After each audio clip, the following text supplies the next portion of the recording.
It was a tough week for the football Wildcats as they went down to Athens to play the Dogs. Coming up, find out how they did. And the women's basketball team was back home this past weekend to play Florida Atlantic. How did they fare? And we have a special guest with us today. I'll give you a hint. He's the only two-time All-American in Kentucky history. And remember, help control the pet population. Get your UGA spayed or neutered. Sports Zone 50 starts right now.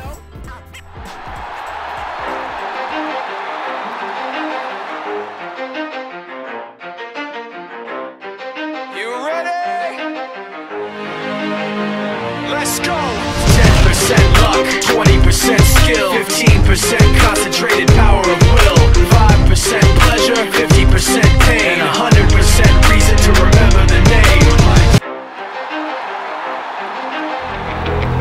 Welcome to Sports Zone 50, everyone, your only student sports authority. I'm Ryan Molikoff, Justin Stewart alongside.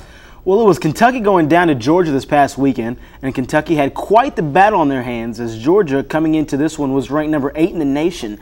And the Cats jumped out to a quick 10-0 lead early as they forced 3 turnovers in the first half. But the Dogs came rumbling back behind the superior running game, and the Cats just couldn't catch up as Georgia took it 24-13. To tell you the truth, I don't think the guys are concerned about no legacy or anything like that. The guys want to win. We want to get ourselves to a good bowl game, and we want to end this streak. And you know, this Saturday will be a great game to turn some things around, and you know, I think it'll be a chance for us to prove to America, you know, we're still the same team that we started off the season as. You know, it's a big game. It's senior day, and it's a great senior class that I'm real proud to be a part of. So it's going to be a fun game. And after the loss, Kentucky fell out of the top 25 in every major poll as they look to rebound this coming weekend against Tennessee in front of a national audience. And Justin, let's skip ahead to our Xbox 360 preview between the Vols and the Cats. Setting up play action. He heaves it to the end zone, and he will score. They made a great connection there for the touchdown, didn't they, fellas? There's a play fake. Short pass, right side, and it's caught for the touchdown. And he's just found his wide receiver for the second time today in the end zone. The goal attempt will be about a 33-yarder, and that gives them the lead. I know that I call kickers head cases, but this kid isn't one. It's like he doesn't even feel the... Well, it was the women's basketball team hosting Florida Atlantic at home this past Sunday, and the Lady Cats got off to a treacherous start as they fell behind 7. But the Cats prevailed behind Samantha Mahoney's 19 points as the Cats won 61-53 while only shooting 28%.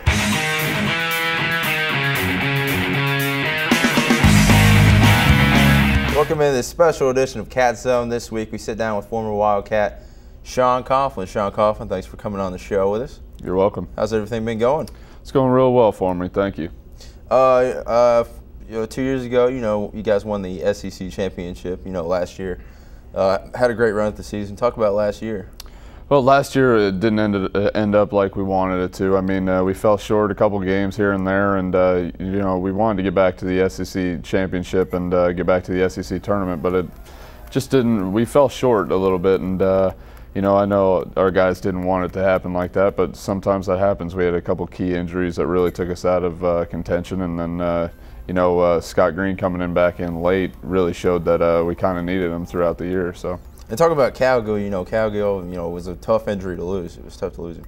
Yeah, I mean, losing Colin really put a damper, I guess, on our lineup. At that 3-hole spot that he probably would have hit in really put a.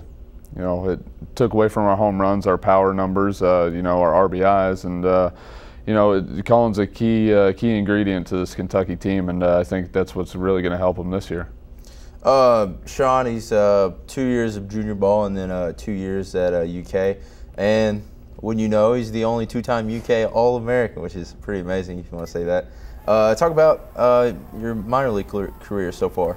Well, as we were discussing earlier a little bit, my minor league career kind of started off slow, and you know, I had an injury to my lower leg that took me out for 20 games, and you know, I didn't start the way I wanted to, but about 3 weeks ago in instructional league, I had a really good time down there in Tucson, Arizona, and worked out with a couple AA, AAA guys, and really got to know the program. So, you know, I feel as though I'm in a better fit now.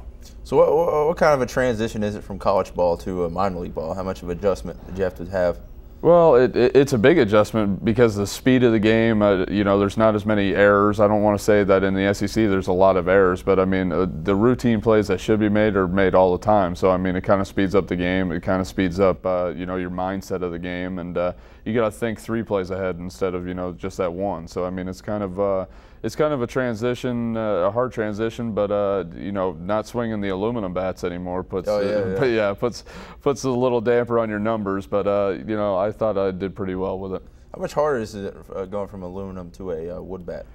Well, you don't have as much room for error with a wood bat. You know, if you hit it on the end or on the handle, it breaks the wood bat, as you probably know. And then with the aluminum, you could hit it off the end or the handle, and it still goes out of the park. So I mean, that's a pretty big difference. You're sitting there with a broken bat in your hand, and then on the other hand, you're sticking a home run up there. So I mean, it's kind of a big difference. But I think I did pretty well.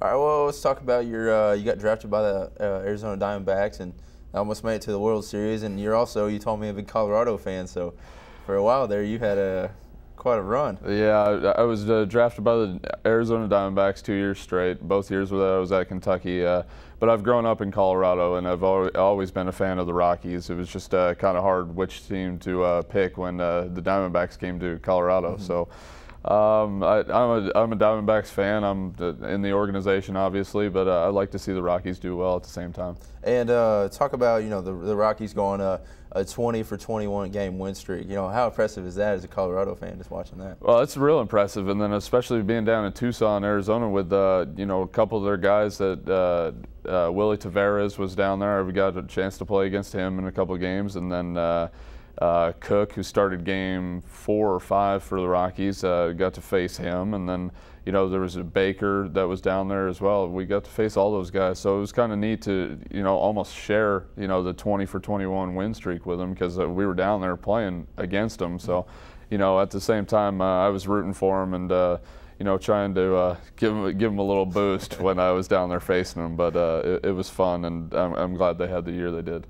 All right, well, you know, it looks like everything's going good. What do you see in Sean Coughlin's future down the road? Well, hopefully I go back to the spring training, my first spring training. It'll be interesting because I've never been there before, and you know, hopefully to put on a show, so to speak, and go to Single A up in South Bend, and then you know, work my way up the organization. But I like where I'm sitting right now because I think there's 19 out of 35 players up in the big club that's homegrown. Homegrown meaning you know, they were in my spot 2-3 years ago in rookie ball, and then working their way up. So, you know, I like where I'm at right now, and hopefully I move to Single A and probably higher next year. Well, Sean, thanks for coming on the show. Thank you very much. That does it for Catch.